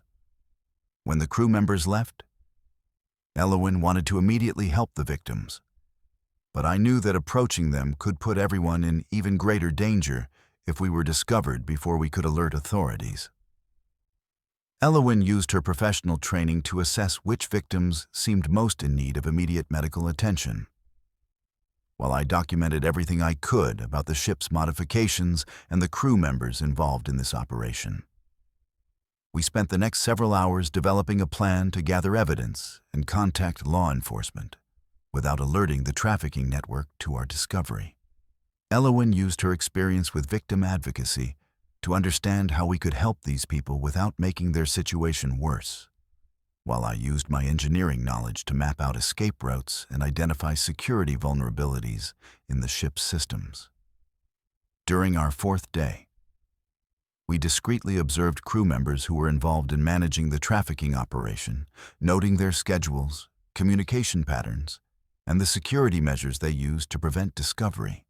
Elowyn noticed that some of the regular crew members seemed unaware of what was happening in the lower cargo areas, suggesting that only certain individuals were part of the criminal network. The most disturbing discovery came when we realized that some passengers who had gone missing during previous cruises hadn't accidentally fallen overboard or disappeared mysteriously, but had likely been murdered to protect the trafficking operation. Elowyn found personal belongings in the cargo areas that appeared to belong to passengers, including jewelry and identification documents that suggested these people had been eliminated because they had discovered something they weren't supposed to see. On our fifth day, Elowyn and I made the difficult decision to document everything we could and then find a way to alert authorities once we reached port in Barbados. We spent hours photographing the trafficking victims, the modified cargo containers, and the crew members involved, knowing that this evidence would be crucial for law enforcement to shut down the operation and rescue the victims. Elowyn used her experience with trauma counseling to communicate with some of the victims who were conscious and alert, learning that they had been kidnapped from various Caribbean islands and were being transported to buyers in different countries. Many of them had been told they were being taken to legitimate jobs, only to discover they were trapped in a nightmare with no hope of escape. When we finally reached Barbados, Elowyn and I immediately contacted local law enforcement and international agencies that specialized in combating human trafficking. We provided all of our evidence and testimony, leading to a coordinated raid that resulted in the rescue of 43 trafficking victims and the arrest of 12 crew members who were part of the criminal network. The investigation revealed that Horizon Maritime had been unknowingly used by a trafficking organization that had infiltrated their crew hiring processes, placing their operatives in key positions throughout the fleet. The shipping containers we discovered were part of a sophisticated operation that had been running for over 3 years, generating millions of dollars in profits while destroying countless lives. Elowen and I spent weeks providing testimony to investigators and helping coordinate care for the rescued victims, drawing on both of our professional expertise to support the legal case against the trafficking network. Many of the victims required extensive medical and psychological treatment, and Elowen worked with international organizations to help them find safe housing and support services. The guilt I carry every day comes from knowing that if I hadn't been curious about those ventilation modifications, if Elowen and I had simply enjoyed our honeymoon without investigating, those victims might still be trapped in that floating nightmare. But the weight of knowing that our actions saved 43 lives helps balance the trauma of witnessing such evil firsthand. Elowen and I returned home changed forever by what we'd experienced, but more committed than ever to our work helping vulnerable people. She now specializes in maritime trafficking cases, using our experience to train other professionals about the signs of human trafficking on commercial vessels. I've dedicated my engineering career to developing security systems that make it harder for ships to be used for criminal purposes. The nightmares still wake us both in the middle of the night, filled with the faces of those victims and the knowledge that similar operations are probably still running on ships around the world.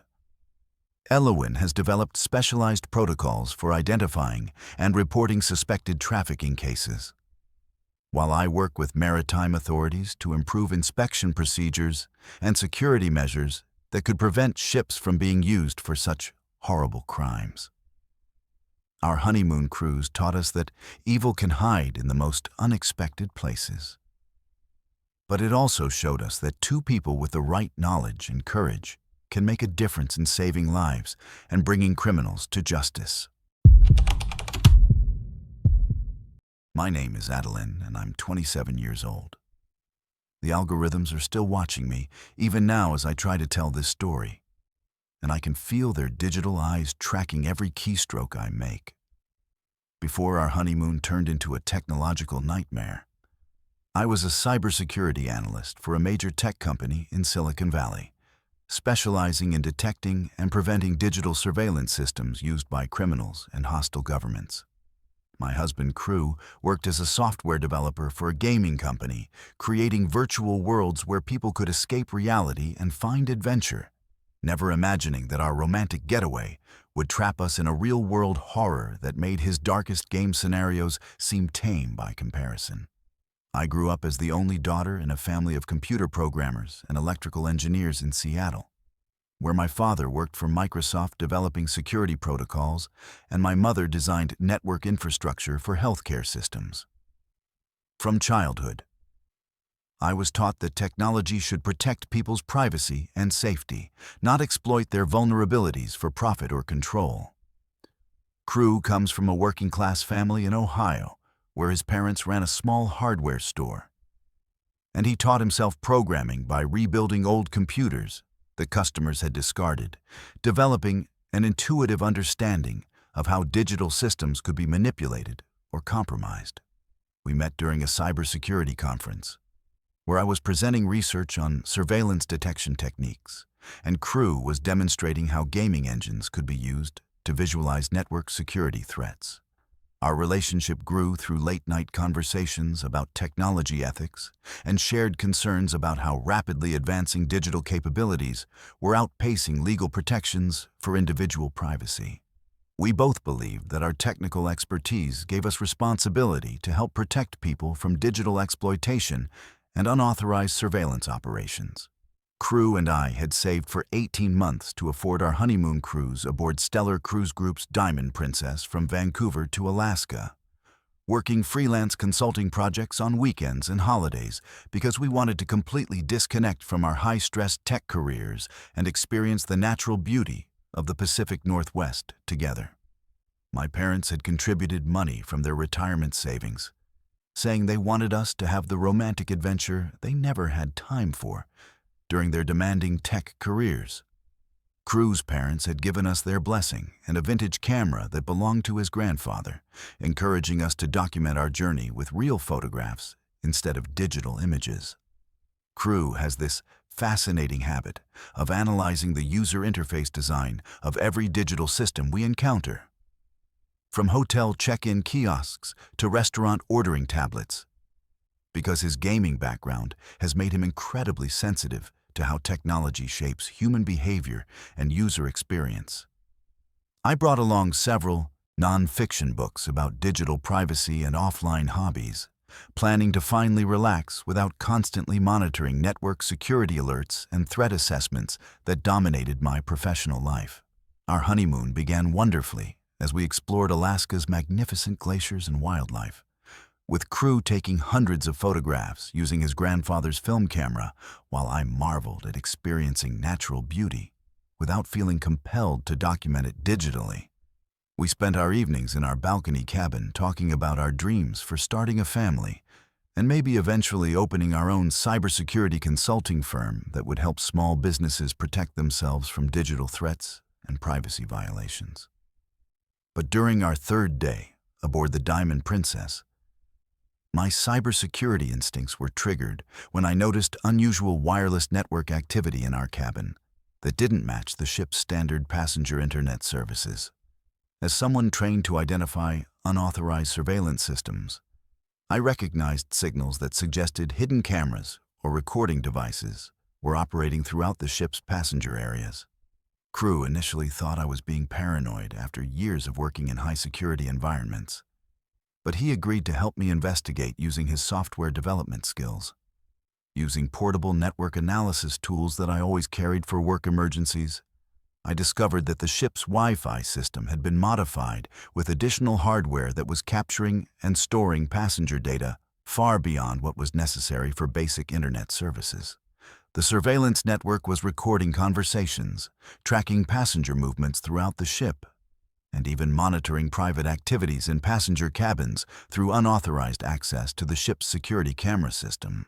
Crew used his gaming development expertise to reverse engineer the surveillance software's interface, discovering that the system was collecting intimate recordings of passengers in their private cabins, bathrooms, and other areas where people had reasonable expectations of privacy. The recordings were being organized by passenger demographics, cabin locations, and content categories that suggested they were being prepared for distribution to buyers interested in voyeuristic content and blackmail material. As we investigated deeper into the surveillance network's architecture, I realized that this wasn't just unauthorized spying, but a sophisticated criminal enterprise that was monetizing passenger privacy violations on a massive scale. The system had facial recognition capabilities that could identify passengers and cross-reference their personal information with social media profiles, creating detailed dossiers that could be used for identity theft, stalking, or targeted harassment campaigns. Crew discovered that the surveillance system had been operating for months across multiple ships in the Stellar Cruise Group fleet, collecting terabytes of private recordings from thousands of unsuspecting passengers who had paid for romantic getaways and family vacations. The criminals had infiltrated the ship's IT systems and were using the cruise line's own infrastructure to commit systematic privacy violations and sexual exploitation of their customers. The most disturbing aspect of our investigation came when we found evidence that some passengers had been specifically targeted for enhanced surveillance based on their social media activity, financial information, or physical appearance. Young couples on honeymoons and anniversaries were particularly valuable targets because their intimate activities commanded higher prices from buyers of voyeuristic content, making our own cabin a prime location for unauthorized recording. I used my cybersecurity expertise to trace the surveillance network's data transmission pathways, discovering that the recorded content was being uploaded to offshore servers in countries with weak privacy laws and limited cooperation with international law enforcement. The criminals had created multiple backup systems and redundant networks to ensure that their illegal recordings would be preserved, even if parts of their operation were discovered and shut down. Crew developed a plan to gather evidence without alerting the criminals to our investigation, using his programming skills to create monitoring software that could track the surveillance system's activities while appearing to be legitimate passenger internet usage. We documented the scope of the privacy violations, the technical methods being used, and the evidence of financial transactions related to selling passenger recordings. During our investigation, we discovered that several crew members were involved in the surveillance operation, providing physical access to passenger cabins for installing hidden cameras and maintaining the unauthorized recording equipment. These crew members had been recruited based on their technical skills and financial vulnerabilities, receiving substantial payments for their participation in the systematic violation of passenger privacy.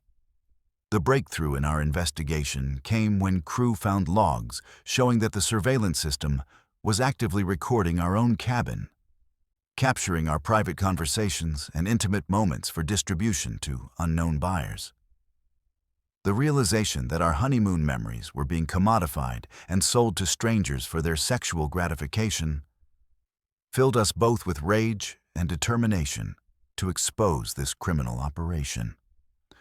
On our 5th day, I used encrypted communication channels to contact federal cybercrime investigators and international agencies specializing in digital exploitation cases. We provided detailed technical evidence about the surveillance network's architecture, the scope of privacy violations, and the financial infrastructure supporting the criminal enterprise. Crew created comprehensive documentation of the software systems involved, including source code analysis that would be crucial for prosecution. When we reached our final port in Seattle, federal agents were waiting to begin a coordinated investigation that resulted in the largest maritime privacy violation case in history. The evidence we provided led to the arrest of 15 crew members and shore-based operatives, the seizure of thousands of illegal recordings, and the identification of hundreds of victims whose privacy had been systematically violated. The investigation revealed that Stellar Cruise Group had been unknowingly used by an international criminal network specializing in voyeuristic content production and digital blackmail operations. The surveillance systems we discovered were part of a larger enterprise that had infiltrated multiple hospitality companies, generating millions of dollars in profits from violating customer privacy and distributing intimate recordings without consent. Crew and I spent weeks working with investigators to analyze the technical evidence and help identify victims who needed to be notified about the privacy violations they had experienced. Many passengers had no idea that their most intimate moments had been recorded and distributed online, requiring extensive counseling and legal support to address the trauma of discovering their privacy had been violated. The paranoia I feel now comes from knowing how easily our digital lives can be monitored and exploited by people with technical skills and criminal intentions. Crew has developed anxiety about using any connected devices or staying in hotels, because we've seen firsthand how surveillance technology can be hidden in plain sight and used to violate the most fundamental aspects of human privacy and dignity. Our honeymoon cruise exposed us to a criminal enterprise that turned people's most romantic and intimate moments into commodities for exploitation. But it also showed us that our technical expertise could be used to protect other victims and bring criminals to justice. I now specialize in investigating digital exploitation cases, while Crew develops privacy protection tools for consumers who want to safeguard their personal lives from unauthorized surveillance and recording systems. My name is Christina, and I'm 32 years old. But I feel like I've aged decades since our honeymoon cruise nearly killed both of us. Speaking is difficult for me now, and I have to pause frequently because the neurological damage from the poisoning has affected my speech patterns and cognitive function in ways that doctors are still trying to understand. Before our Mediterranean honeymoon became a nightmare of systematic poisoning, I was a food safety inspector for the FDA, specializing in identifying contamination sources and preventing foodborne illness outbreaks. My husband Devin worked as a pediatric allergist at Johns Hopkins, treating children whose severe food allergies could kill them within minutes of exposure to the wrong substances. I grew up in a Greek-American family in Baltimore where my grandmother taught me to cook traditional Mediterranean dishes using recipes that had been passed down through 5 generations of women who understood that food was medicine, comfort, and cultural identity all wrapped together.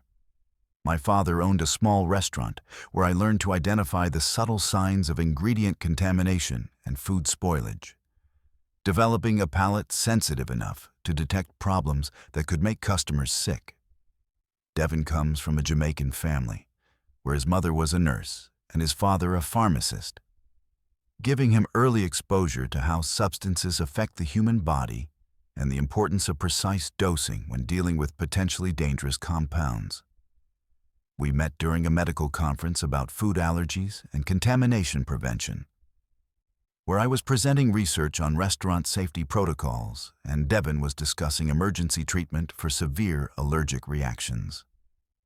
Our relationship developed through shared meals where Devin would describe the medical effects of various ingredients while I explained the safety procedures necessary to prevent cross-contamination. We both understood that food could be either nourishment or poison, depending on preparation methods and individual sensitivities. Devin and I had saved for 3 years to afford our dream honeymoon cruise aboard majestic ocean line's Aurora Bliss from Rome to the Greek islands, working extra shifts and consulting projects because we wanted to experience the culinary traditions of the Mediterranean together. My grandmother had contributed her life savings to help fund our trip, saying she wanted us to taste the foods of our ancestral homeland and bring back recipes she could no longer travel to collect herself. Devin's parents had given us their blessing along with a collection of medical emergency supplies, knowing that our professional backgrounds made us both cautious about food safety and allergic reactions. Devin has this endearing habit of reading medical research papers during his free time, constantly learning about new treatments and diagnostic techniques because he believes that staying current with medical advances could help him save more children's lives. I brought along a notebook to document traditional recipes and cooking techniques we might encounter, planning to create a cookbook combining Mediterranean traditions with modern food safety practices once we returned home. Our honeymoon began beautifully as we explored Rome's incredible culinary scene, with me analyzing the preparation methods in various restaurants, while Devin marveled at how different cultures had developed sophisticated approaches to nutrition and healing through food. We spent our initial days aboard the Aurora Bliss enjoying the ship's specialty restaurants, where I was impressed by the apparent attention to food safety protocols. And Devin was fascinated by the diverse dietary options available for passengers with various allergies and medical conditions. But during our 3rd day at sea, while dining at the ship's exclusive Mediterranean restaurant, I noticed something that immediately triggered my professional instincts. The olive oil being served with our bread had an unusual color variation and slight, bitter aftertaste that suggested possible adulteration or contamination. As someone trained to identify signs of food tampering or spoilage, I recognized flavors that didn't belong in high-quality olive oil. Devin initially thought I was being overly cautious due to my professional background, but he agreed to avoid consuming anything that seemed questionable. Later that evening, we both began experiencing mild gastrointestinal symptoms that could have been attributed to seasickness or adjustment to the ship's rich cuisine. However, my food safety training made me suspicious when other passengers dining at the same restaurant began showing similar symptoms throughout the following day. Devin used his medical expertise to assess our condition, noting that our symptoms were consistent with low-level toxic exposure rather than typical food poisoning or seasickness. As our symptoms worsened over the next 24 hours, I realized that we were experiencing systematic poisoning rather than accidental food contamination. The nausea, dizziness, and cognitive impairment we were suffering matched patterns I'd studied in cases where food had been deliberately contaminated with toxic substances. Devin confirmed my suspicions when he recognized that our neurological symptoms were consistent with exposure to specific compounds that wouldn't occur naturally in properly prepared food. Using my food safety expertise, I began investigating the ship's kitchen operations by observing food preparation during public cooking demonstrations and asking detailed questions about ingredient sourcing and storage procedures. What I discovered was a systematic operation where certain passengers were being targeted for food contamination based on their personal information, travel insurance policies, and perceived financial worth. Devin applied his medical knowledge to document our symptoms and those of other affected passengers, creating detailed records that would be crucial for identifying the specific toxins being used and developing appropriate treatment protocols. He noticed that passengers with comprehensive travel insurance and higher-value cabin bookings were more likely to experience severe symptoms, suggesting that the poisoning was being used to generate medical emergency fees and insurance claims. The breakthrough in our investigation came when I discovered that kitchen staff were adding toxic substances to specific meals being delivered to targeted passengers. The contamination was sophisticated enough to avoid immediate detection, but systematic enough to cause progressive illness that would require expensive medical treatment and emergency evacuations. Devin realized that the ship's medical bay was profiting from treating conditions that they were secretly causing through food contamination. On our fourth day, despite our worsening condition, I managed to collect samples of contaminated food and suspicious ingredients that I had observed being used in food preparation. Devin documented the medical symptoms affecting various passengers, noting patterns that confirmed deliberate poisoning rather than accidental contamination. We both understood that exposing this operation was crucial to preventing other passengers from suffering permanent health damage or death.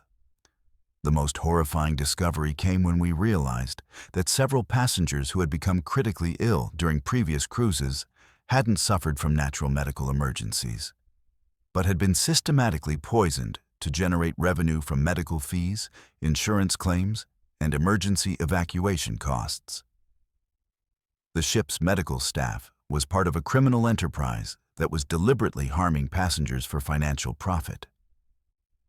Devin used his medical connections to discreetly contact poison control experts and toxicology specialists who could help identify the specific substances being used to contaminate passenger food. I reached out to FDA investigators who specialized in food tampering cases, providing detailed evidence about the contamination methods and the staff members involved in the systematic poisoning operation.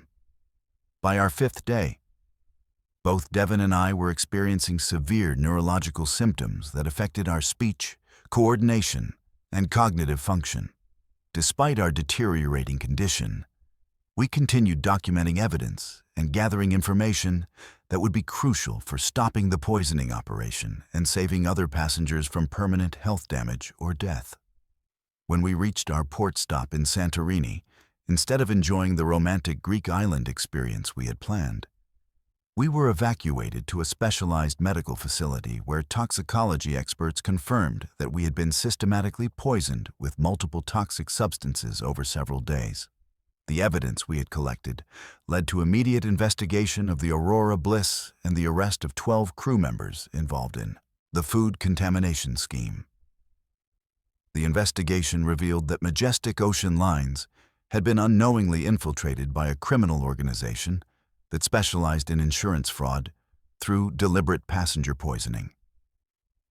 The toxic substances being added to food were carefully chosen to cause progressive illness that would require expensive medical treatment, while being difficult to trace back to deliberate contamination. Devin and I spent weeks in Greek hospitals receiving treatment for toxic exposure, while providing testimony to international investigators about the systematic poisoning operation we had uncovered. Many passengers had suffered permanent health damage from exposure to toxic substances, and several had died from complications that were originally attributed to natural medical emergencies rather than deliberate poisoning. The recovery process has been incredibly difficult for both of us, with ongoing neurological effects that impact our ability to work in our chosen professions. Devin experiences memory problems and coordination difficulties that affect his ability to treat young patients, while I have developed chemical sensitivities and cognitive impairment that make it difficult to perform detailed food safety inspections. Our investigation ultimately saved dozens of lives by exposing a criminal enterprise that had been systematically poisoning cruise passengers for over 2 years. The food contamination scheme we uncovered led to industry-wide changes in cruise ship food safety protocols and medical oversight procedures designed to prevent similar operations from harming innocent travelers. The weakness I feel every day reminds me of how vulnerable people are when they trust others to provide safe food and medical care during their vacations. Devin has dedicated his remaining professional capacity to researching treatments for toxic exposure, while I work with regulatory agencies to develop better detection methods for deliberate food contamination in hospitality settings. Our honeymoon cruise taught us that criminal organizations will exploit any system for profit, even if it means permanently damaging or killing innocent people who are simply trying to celebrate important moments in their lives. The ongoing health effects we experience serve as constant reminders that evil can hide behind the most basic human needs like food and medical care, but also that professional expertise and determination can help protect others from similar victimization.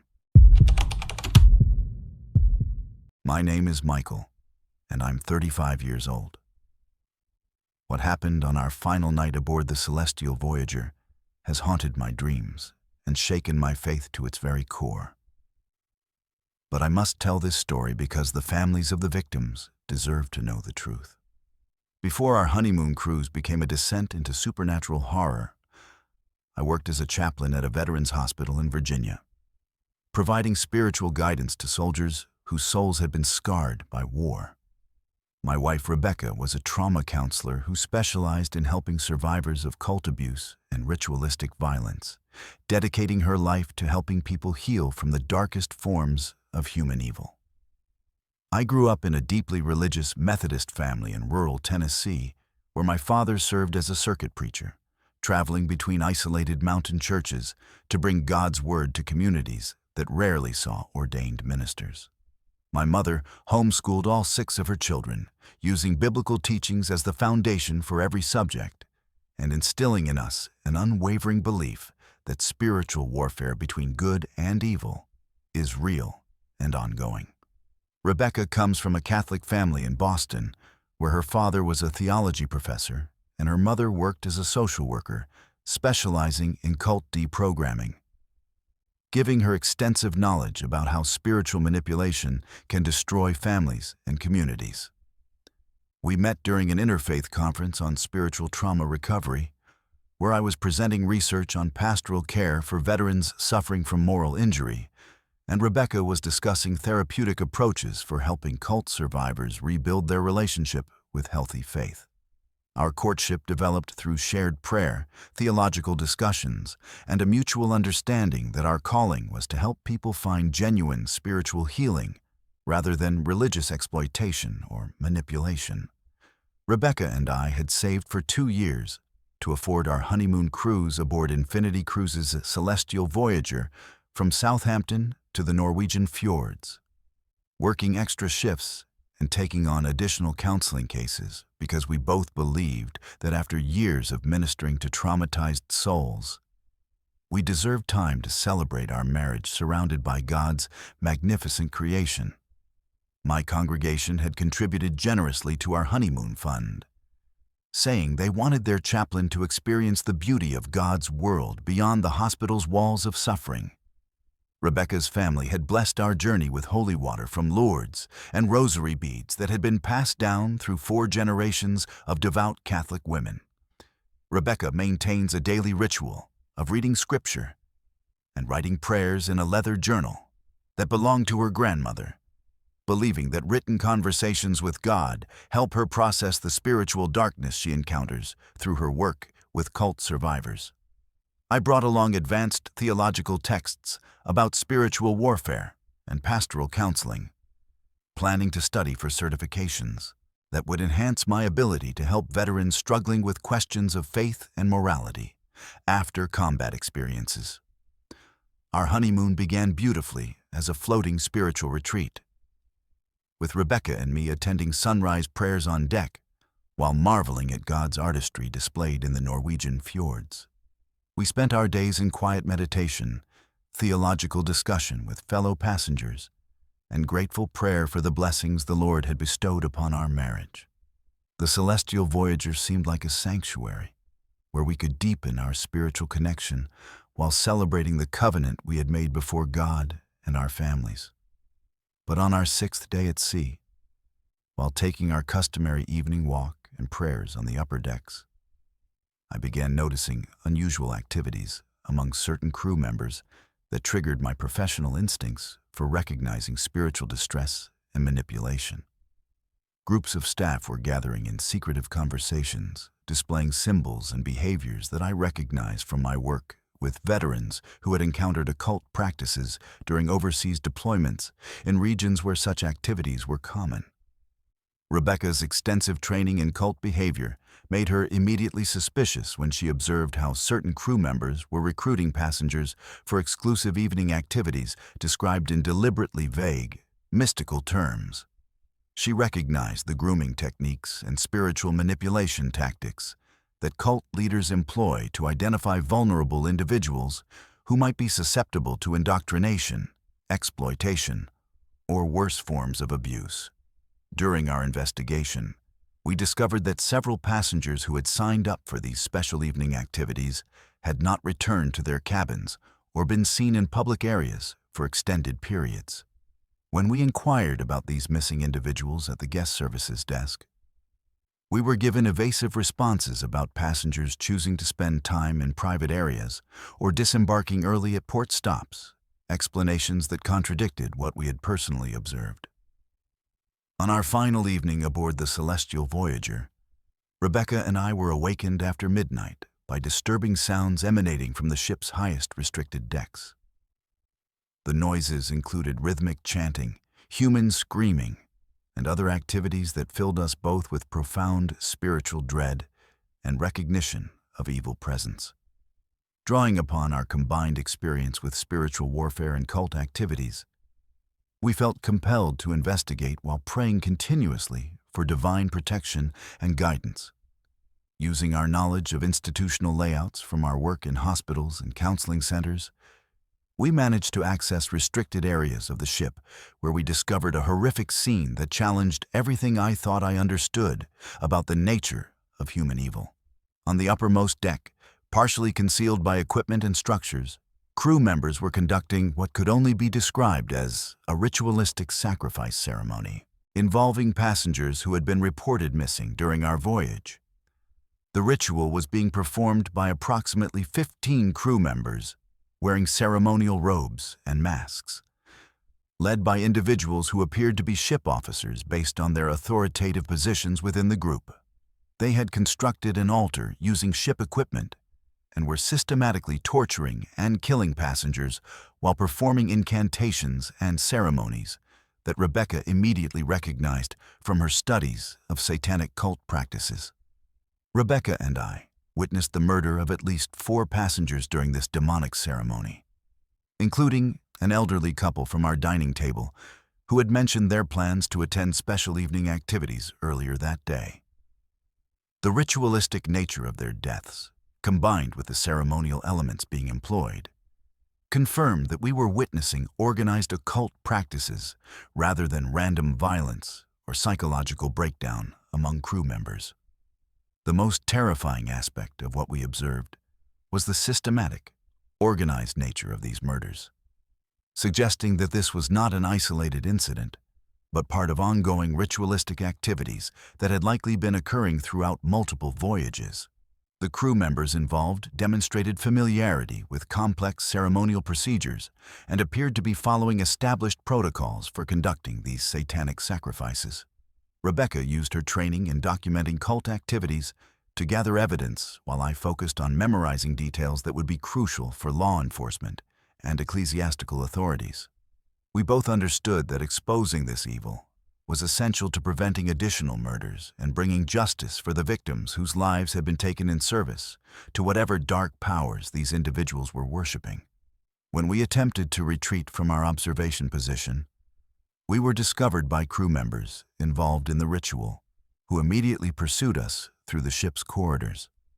Using our knowledge of emergency procedures and ship layouts, we managed to reach our cabin and barricade ourselves inside while praying desperately for divine intervention and protection from the evil that had been unleashed around us. The remainder of that final night was spent in continuous prayer and preparation for what we believed might be our own martyrdom if the cult members decided to eliminate witnesses to their crimes. Rebecca prepared written testimony about what we had witnessed, while I focused on spiritual preparation and prayers for the souls of those who had been murdered and for strength to serve as instruments of God's justice. When the ship reached Southampton the following morning, Rebecca and I immediately contacted British authorities, international maritime investigators, and ecclesiastical officials who specialized in investigating occult crimes. The evidence we provided led to a coordinated investigation that resulted in the arrest of 18 crew members and the discovery of additional victims whose disappearances had been covered up during previous voyages. The investigation revealed that Infinity Cruises had been infiltrated by an organized satanic cult that had been systematically murdering passengers during religious ceremonies for over 3 years. The ritual killings we witnessed were part of a larger operation involving multiple ships and cult members who had gained employment throughout the cruise industry to access vulnerable victims. Rebecca and I spent months providing testimony to investigators, church authorities, and families of victims while struggling to process the spiritual trauma of witnessing such profound evil firsthand. Our experience aboard the Celestial Voyager fundamentally changed our understanding of how evil operates in the world and strengthened our commitment to helping others recognize and resist spiritual manipulation and occult influence. The nightmares and spiritual attacks we continue to experience serve as constant reminders that our battle against evil is far from over, but they also reinforce our faith in God's ultimate victory over darkness. Rebecca now specializes in counseling survivors of occult abuse, while I focus on training other chaplains and clergy to recognize signs of satanic influence and provide appropriate spiritual intervention. Our honeymoon cruise taught us that evil can infiltrate any institution or organization, but it also demonstrated that faithful servants of God can serve as instruments of His justice when they have the courage to confront darkness and speak truth regardless of personal cost. The souls of those innocent victims cry out for justice, and we will continue serving as witnesses to their suffering until every member of that demonic cult faces earthly and eternal judgment for their crimes. If these cruise ship horror stories have chilled you to the bone, make sure to subscribe to Mr. Nightveil for more terrifying true tales that will keep you awake at night. Hit that notification bell so you never miss our latest nightmare fuel. Sweet dreams, if you can manage them after tonight.